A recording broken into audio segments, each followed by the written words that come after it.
Ever wonder who says it's okay to have all this black mob violence and black on white crime? Hi, this is Colin Flaherty with White Girl Bleed a Lot. Here we talk about racial violence without racism, without rancor, without apologies. I saw something on the Bill Maher show the other night where an actor answered the question I posed there. I mean, why is it okay to have all this racial violence? Why is it okay to have this black on white animosity and resentment that leads to this violence? Then let's take a quick trip to New York. I think the president can kind of pipe in and let us know why he thinks it's okay. Then let's go to some recent episodes of black on white crime and black mob violence that seems to be getting more frequent, more intense, and considered to be a lot more normal. So you have to realize that, yes, the involvement of violence in black folks comes from that long history that the president was talking about, that we have to remember that we learned from some of the best. They had some white boys came over here that did the first beheadings in Point Coupee, Louisiana, where I'm from. Slave insurrection, that was the way you dealt with it. Tuskegee syphilis incident. We're going to see how black men die if they have syphilis, but we pretend we treat them with penicillin, and we're just going to watch the pathology of how they die. Now, that wasn't back 200 years ago. That was 1930 to 1974. We were talking about giving these wonderful blankets to Native Americans infected with smallpox as they walked on that trail of tears just to see how they die and to eliminate their population so we can take all of that land. So the violence that is in America has come from a very learned position that was brought here by some Caucasian folks. All right? So now, when it comes to their power, that America has plenty of problems within its own borders. This is true. In a summer marked by instability in the Middle East and Eastern Europe, I know the world also took notice of the small American city of Ferguson, Missouri, where a young man was killed and a community was divided. So yes, we have our own racial and ethnic tensions. Wow. The President of the United States telling the world that America is divided by race to the point of violence, and it's all about race. Wow. Well, there is a lot of racial violence in this country, Mr. President. A tiny fraction of it is white on black. The overwhelming majority of it is black on white. Why don't we take a look at some of it? Richard Watanabe's battered face just after he was found Friday in this North Las Vegas lot. His accused attacker is still not in custody. Surveillance video captured the suspect right before the beatdown and then just after, while he's digging through the elderly man's wallet, robbing his $3 bus fare. Well, hi, Stan. This attack happened actually just a few blocks away, just across President Street and down a little bit. You can actually see police headquarters from the scene of the crime. Now, police are calling this a vicious and brutal attack on an innocent person. It's horrible. I don't know why they would do such a thing. It's senseless.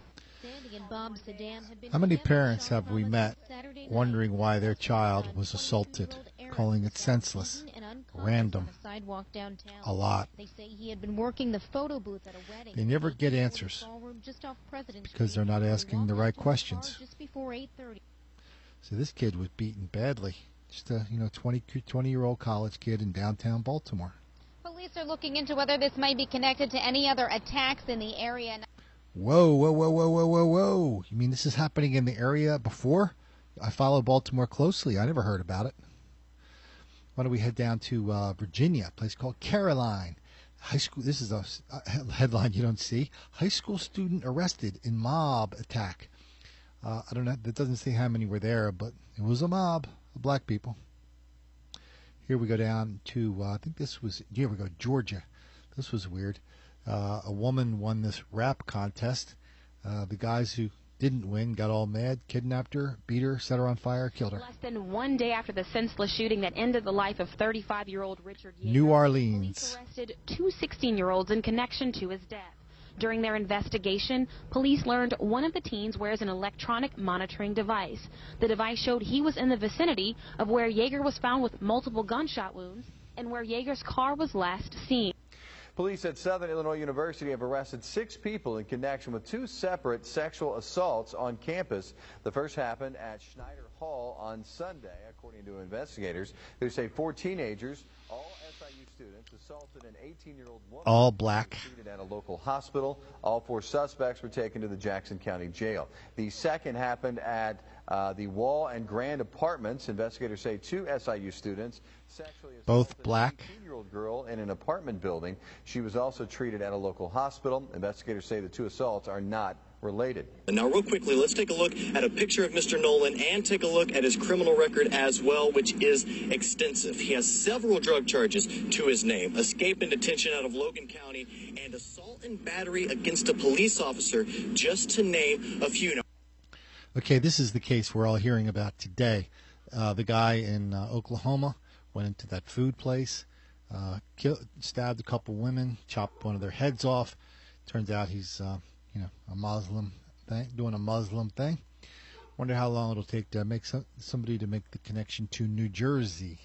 Something like that happened recently there. Okay, how about this? Why don't we head out to Cleveland? See, it says 6 students charged after bonfire brawl. How many were there? 750. They then get back in the vehicle and leave. The men, believed to be 16 to 25 years old, and as one Peoria. the camera, you can get a Hey, what's up? face. Peoria police say the 35-year-old victim went to the hospital for his injuries, but will be okay. The victim says he doesn't know who these guys are, but Peoria police say someone out there does. So this is all stuff that just came across my desk over the last day or two. It seems pretty nasty, seems pretty ferocious. Everybody seems to be stepping it up. Nobody wants to connect the dots. That's what we're doing with these videos. So we can't wait for anybody to connect the dots. We're connecting the dots. This is Colin Flaherty with White Girl Bleed a Lot. See you next time.